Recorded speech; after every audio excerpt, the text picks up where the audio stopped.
One of the most important secret ingredients that you and I need to be able to ask Allah successfully whatever we want. And we all have things we want. And those are secrets between us and Allah. But if you're really going to be able to ask in a way that you're truly hopeful that Allah Azza wa Jal will respond to what you're asking for, there are some things that have to be in place. And one of the most important things that the Quran keeps highlighting that has to be in place is that you and I have to ask Allah to forgive us first. You have to ask Him to forgive us first. Before you ask Him anything else that you want or I want, we need to be able to genuinely ask Allah to forgive us. And I'm saying today, people ask, which dua can I make for forgiveness? Or what are the best words I can say for this dua? Or people have duas for separate occasions. So when a woman is expecting, she'll email me or she'll come up to me and say, look, I'm going to have a baby, which dua can I make right now? Or somebody will say, I'm going for a job interview, which dua can I make right now? Right? It was always this, give me the special dua for the special occasion. Let me tell you, those words are important because they're sacred and they're revealed. But the dua for all occasions is actually seeking Allah's forgiveness.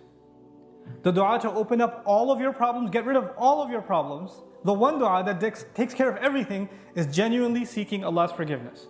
Nuh alayhi salam invites his people, for over 9 centuries. He's doing constant da'wah to them. And at the end of that career, he looks back and he summarizes the message that he was trying to give them. Of course, he didn't have one speech with them. He didn't talk to them once or twice. Laylan wa nahara, da'awtu qawmi laylan wa nahara. Night and day. He didn't even take nights off. He's constantly inviting them. And in a surah dedicated to his name, Surah Nuh, the surah of Nuh alayhi salam, he himself summarizes the entire message he was giving his people this whole time. What is it that I want from you? إِنِّي كُلَّمَا دَعَوْتُهُمْ لِتَغْفِرَ لَهُمْ. Every time I was inviting them, I was only inviting them, calling them to this faith, so you could forgive them, Ya Rab. So you could forgive them. And then literally he says, here's how I invited them. This is what I exactly said to them over and over and over again. قُلْت, I said, إِسْتَغْفِرُوا رَبَّكُمْ. Seek forgiveness of your master. إِنَّهُ كَانَ غَفَّارًا. I'll come back to this part later. إِنَّهُ كَانَ غَفَّارًا. Certainly Allah is someone who keeps on forgiving and keeps on forgiving and keeps on forgiving. And He does it repeatedly. But what He says after that is so remarkable. He said, you people, and I need you to understand who He's talking to. He's talking to one of the worst nations in history. Nuh alayhi salam is described as one of the worst nations of all the nations. Places like Surah Al-Qamar, where Allah describes different nations, or even Surah Al-Dhariyat, Allah describes different nations of the past that rebelled against Allah, that rebelled against the prophets and were destroyed. When he gets to Nuh alayhi salam's nation, what does he say? وَقَوْمَ نُوحٍ مِّن قَبْلِ إِنَّهُمْ كَانُوا هُمْ أَظْلَمَ وَأَطْغَى. The nation of Nuh from much before, they certainly were more wrongdoing and more rebellious than everyone else. Like he has the worst condemnation of the people of Nuh. It makes sense. They had a messenger not for one generation like every other prophet.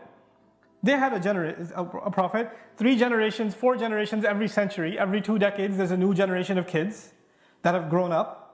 And he's seen that century after century after century after century. He's seen 40, 50 generations of people. And they've all rejected him. And he's making the same invitation to all of them. So the reason I brought this up is for a purpose.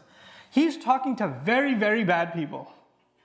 He's talking to the worst of the worst. What offer does he make to them? He says, إِسْتَغْفِرُوا رَبَّكُمْ. Seek forgiveness of your master. إِنَّهُ كَانَ غَفَّارًا. He keeps on forgiving over and over and over again.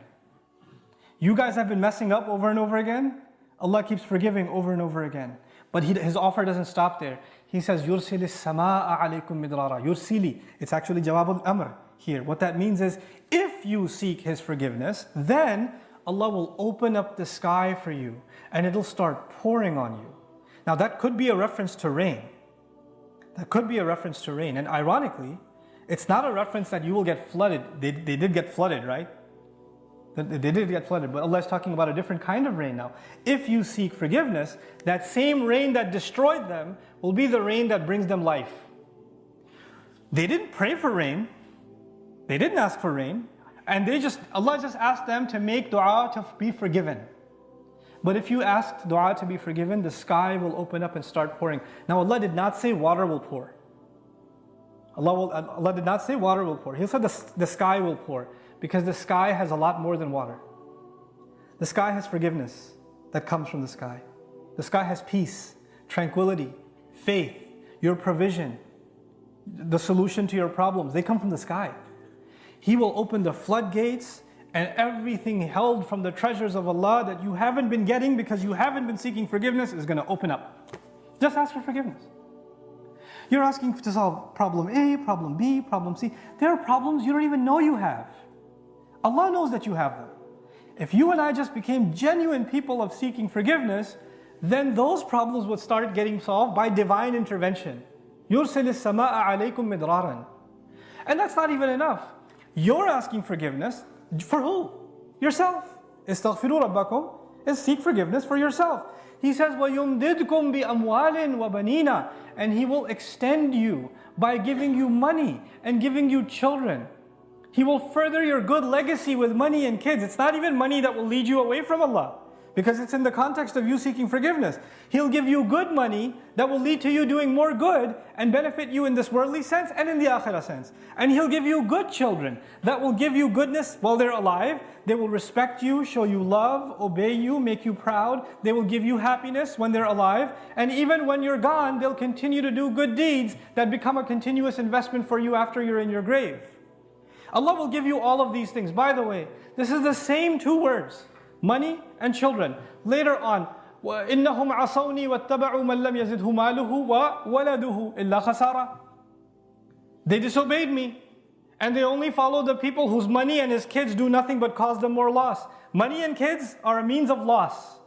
But when money and kids come from Allah, after you seek forgiveness, they become gain. See, it's the same money and kids. It's the same money and kids. The only difference is, now they have the blessing of Allah's forgiveness on top of them. It's like they were contaminated until Allah purified them with His forgiveness.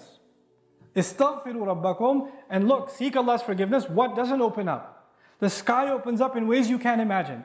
Guidance opens up for you. Understanding opens up to you. Your personal internal problems start going away. You know, anger, for example. Anger is a very hard thing to get rid of. Some people live a miserable life because they can't get rid of their anger. Something is eating inside of them and they're just not able to fight it. So much so that they recognize, I cannot get rid of my anger. And I bet Allah will not forgive me because I'm such an angry person. I'm not able to forgive. Sahaba were really angry at the occasion of Hudaybiyah. What did Allah say about the removal of anger? He said, أَنزَلَ السَّكِينَةَ فِي قُلُوبِ الْمُؤْمِنِينَ. He sent peace, calm, tranquility down from the sky into the hearts of the believers. Calmness doesn't come from you.